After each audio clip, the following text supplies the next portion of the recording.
Sweet Jesus. Hey guys, it's Griffin here. Before we get started with today's episode, I have a new nickname suggestion from you all in the comments. Today's nickname suggestion has been brought to us by UberDan9254, and he has suggested the nickname, for a Weepin' Bell. Because you know. Oh. So thank you very much, UberDan, for the suggestion. And now, let us begin the episode. Hey guys, it's Griffin here, and welcome back to Pokémon HeartGold. Last time, we did a little bit of trading with Sugar Mama Rui in an effort to prepare for episode 52, as well as some subsequent episodes that we'll see later on. And we also went over the Pokemon Rotom as we entered the Silph and talked about the new forms that it can get. As long as you don't mind that none of the forms are really different from each other. And we also explored Route 8, talking about some new Pokemon that we can get through the Swarm method, as well as finding a lot of trainers to get a lot of money. And now we find ourselves in Lavender Town. This time, we're going to be going through Lavender Town, and we are going to talk about everything that we can do here, for now. And we're also going to explore things a little bit north, because there isn't too much we can do in Lavender Town for the immediate moment, despite how much I love this place, because I love just the positive, uplifting atmosphere that the music gives. But still, there is some stuff that we can do. So for now, Lavender Town, the noble town. Not a whole lot to do, but there are some people to talk to, so let's go. It's quite some building, eh? It's Kanto's radio tower. Yep, it sure is. So the Pokemon Tower has been replaced. In the original Gen 1 story, there was a Pokemon Tower, but here, there is the radio tower. However, don't think that the memorial for Pokemon has been entirely replaced, because there is a House of Memories for the Pokemon spirits to rest easy. We'll be going over this in just a moment, but for now, I want to talk to you. You need a Pokeflute to wake sleeping Pokemon. Every trainer has to know that. Well, I do know that, but up until now, we have not had access to the Pokeflute ever. So I'm not sure if that's really going to change. Lavender Volunteer Pokemon House. Let's head in here real quick.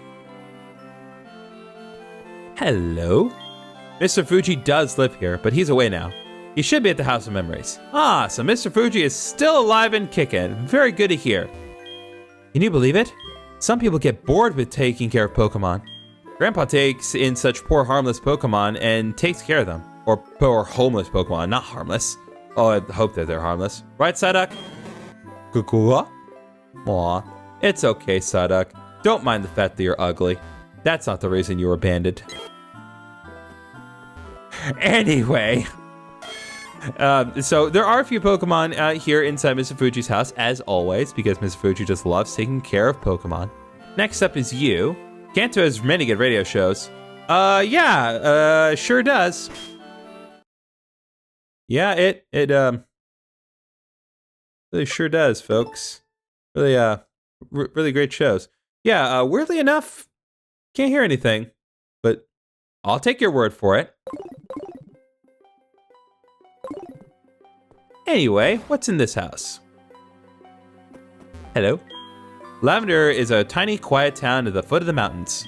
It's gotten a bit busier since the radio tower was built.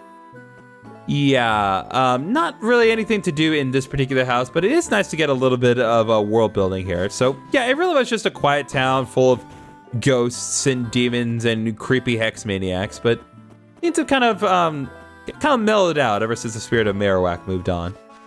What do you have to say? People come from all over to pay their respects to the spirits of Pokemon. Indeed, and this is where they do it. Hello. I came in my mind to visit Pokemon resting places. There are other resting places of Pokemon here, I think. There are many chambers that only Mr. Fuji may enter. Interesting. The Pokemon that lived with me a long time, I didn't treat them as Pokemon. I love them like my grandchildren. Yes, so this is where they honor Pokemon that have moved on, instead of it being this elaborate tall tower, which I do appreciate the fact that they have, again, mellowed things out, but still found ways to show respect to Pokemon that have moved on. Although apparently there are hidden chambers to this place that only Mr. Fuji may enter, which don't know why that is, but we're never going to be able to access them, unfortunately. Speaking of which, welcome. You appear to be raising your Pokemon in a kind and loving manner. Those who love Pokemon come here to pay their respects to Pokemon. Please pay homage to the spirits of Pokemon. I'm sure that will make them happy. Indeed. There are many Pokemon and people that have passed on in the past few years, and it's always important to remember them. Now, one thing I am going to say, and this is just, it's not really that big of a deal to me. I really wish Mr. Fuji had a unique sprite.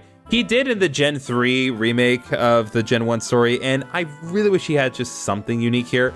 I'll give him a hard pass because Mr. Fuji was already pretty old in that game, and them making a unique sprite for Mr. Fuji when he's even older in this game would probably not be worth the effort, but I don't know. He's Mr. Fuji. He deserves something. But that's just my opinion. And right here, before we get to anything else, is the Lavender Town Name Raider. You're probably very familiar with this room by now. Now, I just want to say, I am so glad that this is here.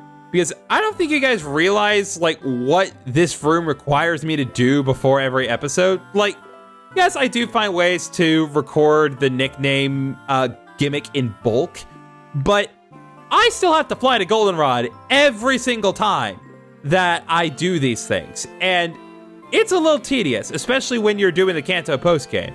So it's nice to have access to the nickname raider in the post-game area instead of me having to fly to Goldenrod over and over. Again, not that it's that big of a deal, but I appreciate the convenience of the name raider being here. So with that said, I think it's time that we examine the big old tower looming over the place. Kanto Radio Station, your best love shows on air. Around the clock. Nice to hear. Or at least it would be if there was any stations at the moment. Welcome. Feel free to look around anywhere on this floor. Thank you, receptionist lady. For some reason there's a fully functioning PC here. I'm really not sure why that is, but there is. Many people are hard at work here in the radio tower. They must be doing their best to put on good shows. Well, I appreciate that, but doesn't seem to be any shows to listen to at the moment. What do you have to say? Oh, no. We've been off the air ever since the power plant shut down. All my efforts to start this station would be wasted if I can't broadcast. I'll be ruined. Okay, well, clearly he has some stuff to work out. But, yeah, that's an interesting thing here. Hey there, I'm a super music director. Huh, your Pokegear can't tune into my music shows? How unfortunate. If you upgraded with the ESPN card, you can tune in. You better get one. Yeah, so that's all well and good, and we'll get the ESPN card later on, but yeah, the power plant is once again creating problems for us, so that's the reason that we can't access any stations here, which is very bizarre. I don't know what's going on with that.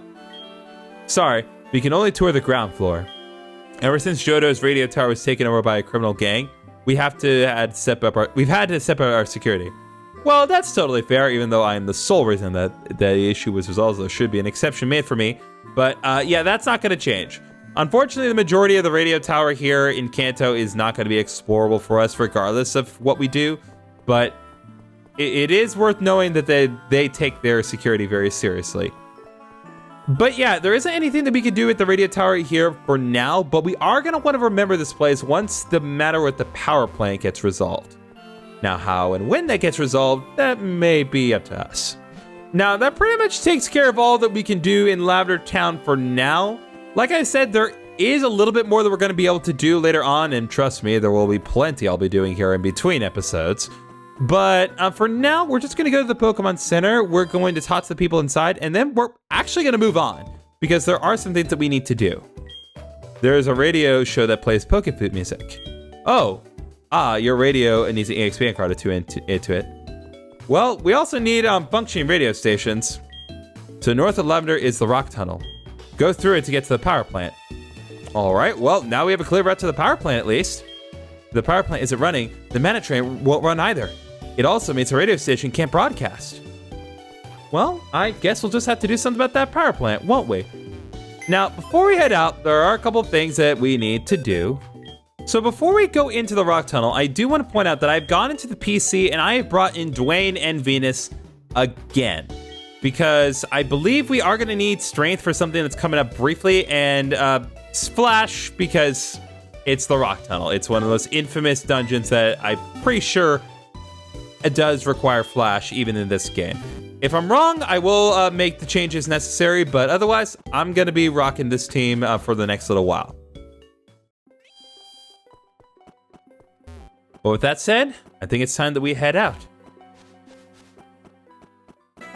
Welcome to Route 10, and as I thought, there is something that we can do with Strength.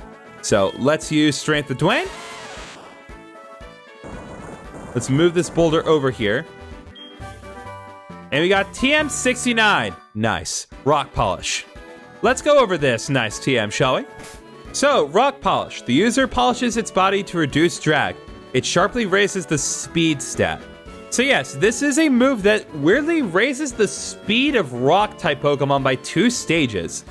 I'm not sure why they decided to make this, to be honest. Like, I'm not complaining, but I don't know why they felt that it was so important for rock types to have extra speed. I know they're not exactly known for their speed, but had to be other ways to get around this. But yeah, if you want to teach rock polish to Pokemon, you absolutely can. I know Dwayne can technically learn it, but I'm just curious to see what else in my party could theoretically learn it. Yeah, Dwayne's the only one. Now then, I'm gonna head up this way, and I want to come clean about something, because I just want to be honest. This guy, my dearest, very important Pokemon. I won't forget what you did.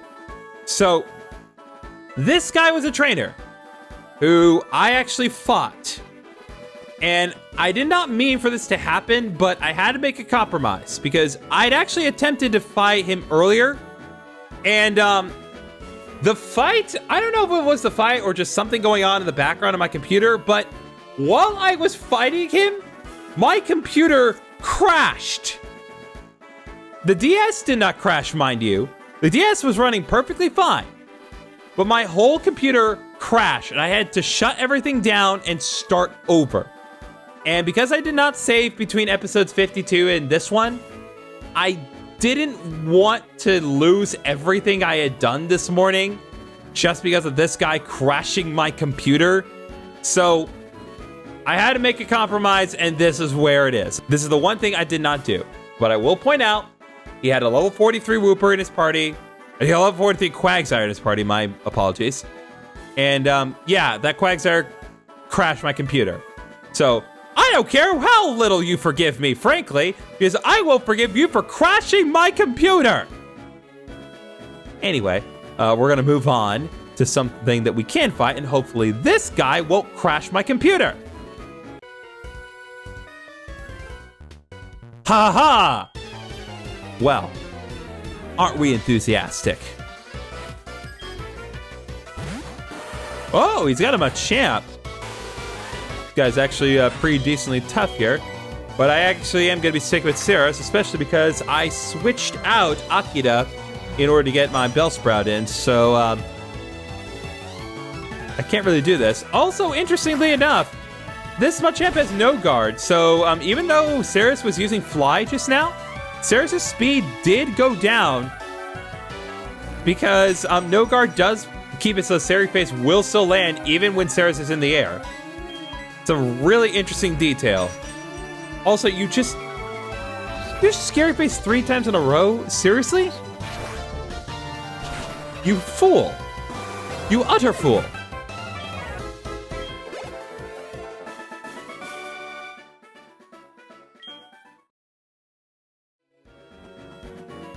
Okay, well, that takes care of everything here. Now, let me check the situation in Rock Tunnel. Yeah, it is a flash dungeon. Hold up!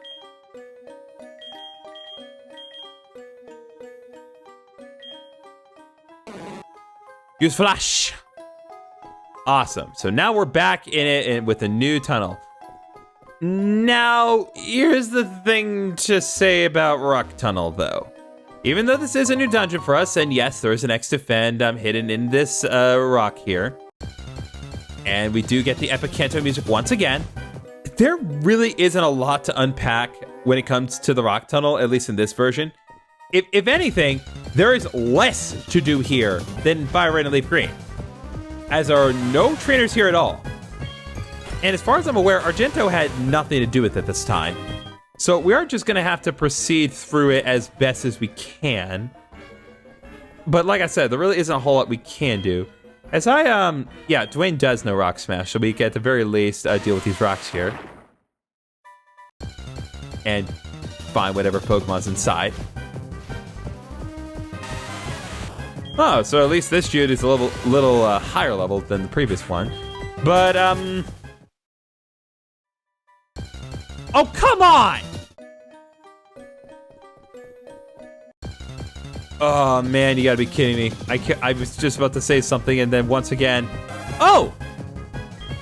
Cubone! Finally be able to found it properly in the wild. I've only been able to bring up Cubone briefly when it came to the Safari Zone, so I guess we can throw a quick ball at it and see what we can get.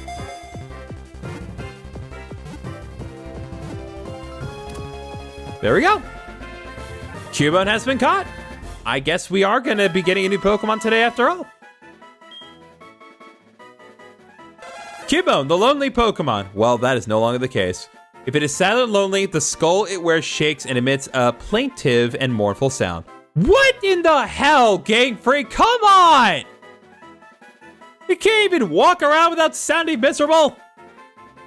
Okay, whatever. If you want to give a nickname to this miserable female Cubone, oh god. Feel free to leave a comment. Just try not to be too morbid about it. Anyway, so as you can see here in the rock tunnel, there are more of these rocky scales that we are still not able to do anything with for the time being. So that means we are going to have to come back here at a later point. But yeah, this place is filled to the brim with this stuff. So definitely going to want to remember this. Now, although it has not been stated in this game, it has been confirmed in Pokemon Omega Ruby and Alpha Sapphire that the rock tunnel actually specifically contains Hornblende Biotite Granite.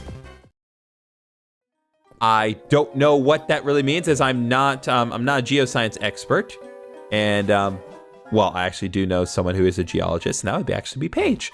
But I'm not gonna claim to be an expert on anything, but it is nice to see once again that other games do add a little more supplementary material to expand on the lore of the rock tunnel. Checking every area to be certain that there isn't anything else that we can do, because I know there are more hidden items to be found regardless. Ah, here we go. I knew there would be another one. X accuracy. Now we'll go this way and find another wild Pokemon. Now, this might be strange to point out, especially given that I keep getting interrupted by things. But until we got all the way to Pokemon Journeys, which basically is the final arc of the entire show, we never got Rock Tunnel in the anime. It never appeared in the anime until then, which is crazy to think about. Especially given that it's one of the most infamous caves in the entire franchise. And you could argue, like, yes, it was shown technically in Pokemon Origins, but it was only there for a brief couple of seconds of Red exiting the cave. We never actually saw the inside of Rock Tunnel in Pokemon Origins either. Alright, so we're going to go down this way, and hopefully I can get through the rest of this with relative ease. Now, if you're paying attention to the layout of this place, especially if you're looking at it from a bird's eye view, or just generally are feeling confused about where we are in the place, you're probably noticing that this layout of Rock Tunnel that we're dealing with is completely different. This specific version of Rock Tunnel in HeartGold and Soul Silver completely deviates from all previous instances of the Rock Tunnel, even with respect to Gold, Silver, and Crystal, which is crazy to think about. Because even Victory Road, which definitely did have some deviation, still kept the same general layout of the floors. But no, it's straight up entirely different. Oh, Professor Oak's calling me. That's weird. Hello, this is Professor Oak. Your Pokedex is really filling out. Yes, I think he will call me after a little while because as a result of the trades and also obtaining Cubone, we now have more than 100 species of Pokemon in our Pokedex obtained. So I believe that is the reason that he is calling us right now. Let's head down here real quick. Aha, there is one more item we can get. Like I said, we got a PP-Up. Very useful. I'm gonna have to really start using these PP-Ups at some point. I'm still waiting on certain moves in my Pokemon Superset to get entirely finalized, but trust me, once we get there, I'm absolutely gonna be making use of these PP-Ups because they're so helpful and also very finite. All right, so that takes care of everything that we can get on this floor for now. So let's head up here. And let's see what else we can find. Oh, well, I did ask for something different, technically, so can't complain. All right, there we go. Almost out. Okay, there we go. And welcome to the other side of Route 10. So, like I said, there really isn't a whole lot to do in the rock tunnel for now, but as you saw, there are many scaly cliffs in the rock tunnel that we will be able to make use of once we can scale those walls. So we definitely want to remember the rock tunnel for later. Now, there is one more thing that I do want to talk about, because aside from getting that Cubone, we really didn't cover any Pokemon here. And right now, just for the immediate moment, we are kind of hitting a wall in terms of Swarm Pokemon that I can freely talk about. And there really were no new Pokemon in the rock tunnel either. We are getting very close to being freely able to discuss many other Pokemon that we can find, but I just can't do that until we progress a little further. So for now, the only Pokemon that I can talk about with the Swarm method is Luvdisc, which can be found on Route 27 when called on by Professor Oak and Mary. Now, if I may be frank here, Luvdisc is probably one of the worst Water-type Pokemon in the game. Aside from having pretty decent speed, which can further be doubled in the rain with its Swift Swim ability, it has below average stats at best and pitiful stats at worst. It learns a bunch of random support moves, including Charm, Agility, Lucky Chant, Attract, Captivate, and Safeguard, and only 2 Water-type attacks via level up, which include Water Gun at level 7 and Water Pulse at level 31. It is also one of very few Pokemon that can learn Sweet Kiss, and the only Water-type that can learn Sweet Kiss via level up. It is compatible with all the Water-type HMs, so you could use it for that. Okay, so Luvdisc is not really useful in battle, and it's not going to win any awards in the Pokeathlon either. So, is there any point to looking out for them? Actually, yes, there is. Wild Luvdisc have a 50% chance of holding the Heart Scale, an item that you need in order to use the Move Relearner. At the very least, this does make Luvdisc worth hunting down in order to efficiently grind Heart Scales. So if you hear word that Luvdisc has appeared, bring a Pokemon with Thief to Route 27 and go nuts. Otherwise, aside from completion purposes, I would pass on this one. So with that said, I think we're going to go ahead and end this episode here. We have explored everything that we can do in Lavender Town for now. We've established the problems that the Pokemon Radio Tower is currently facing. And we have made it through the rock tunnel. And even though there isn't a whole lot to do in the rock tunnel for now, we're going to still want to remember it for later. So next time on Pokemon HeartGold, now that we are on the other side of Route 10, I think it's time that we finally figure out what's going on at the power plant. See you guys then.